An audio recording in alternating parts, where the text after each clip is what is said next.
നമസ്കാരം. Raf talk ഫുട്ബോളിലേക്ക് ഏവർക്കും സ്വാഗതം. സ്റ്റെഫാനോ പിയോളി അൽ നസർ വിടുന്നു, കൺഫേംഡ് ആയിരിക്കുന്നു. അൽ നസറിൻ്റെ കോച്ചായിട്ട് കഴിഞ്ഞ സീസണിൽ ഇടയ്ക്ക് വെച്ച് വന്നയാളാണല്ലോ മുൻ AC മിലാൻ കോച്ചായിരുന്ന സ്റ്റെഫാനോ പിയോളി. ലൂയിസ് കാസ്ട്രോയെ പറഞ്ഞു വിട്ട് സ്റ്റെഫാനോ പിയോളിയെ കൊണ്ടുവരുമ്പോൾ വലിയ പ്രതീക്ഷ പലർക്കും ഉണ്ടായിരുന്നു, പക്ഷെ ഒന്നും സംഭവിച്ചില്ല. അൽ നസറിൻ്റെ പെർഫോമൻസിൽ ഒരു മാറ്റവും സംഭവിച്ചില്ല. ഇപ്പോഴിതാ അദ്ദേഹം പുറത്തേക്ക് എന്ന വാർത്ത സ്ഥിരീകരിക്കപ്പെടുന്നു. അറേബ്യൻ മാധ്യമങ്ങൾ ഇക്കാര്യം റിപ്പോർട്ട് ചെയ്തിട്ടുണ്ട്.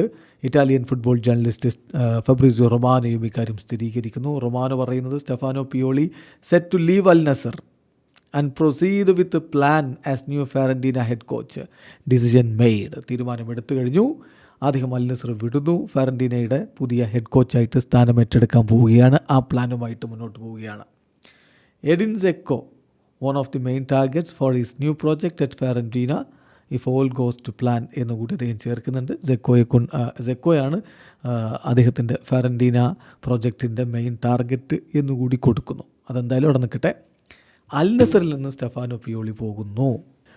ഒരു വലിയ വിഭാഗം അൽ നസർ ആരാധകരും ഈ വാർത്തയിൽ സന്തോഷിക്കുന്നതായിരിക്കും. കാരണം അവരാഗ്രഹിക്കുന്ന തരത്തിലല്ല സ്റ്റെഫാനോ പിയോളി ടീമിനെ പരിശീലിപ്പിച്ച് മുന്നോട്ട് കൊണ്ടുപോയിരുന്നത്.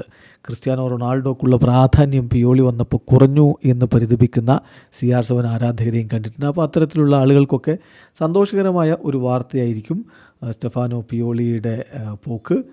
ഇപ്പം നമുക്കറിയാം, നീണ്ട കാലത്ത് എക്സ്പീരിയൻസ് ഉള്ള ആളാണ് സ്റ്റെഫാനോ പിയോളി. 59കാരനായിട്ടുള്ള കോച്ച് പല ക്ലബ്ബുകളിൽ പരിശീലിപ്പിച്ചിട്ടുണ്ട്.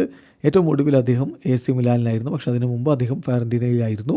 ഇപ്പോൾ വീണ്ടും ഫെറന്റീനയിലേക്ക് അദ്ദേഹം പോകാൻ വേണ്ടി അൽ നസർ വിടുന്നു. വീഡിയോ അവസാനിക്കുന്ന ഫുട്ബോൾ ലോകത്തെ കൂടുതൽ വിശേഷങ്ങളുമായി റാഫ് ടോക്സിൽ എത്താം.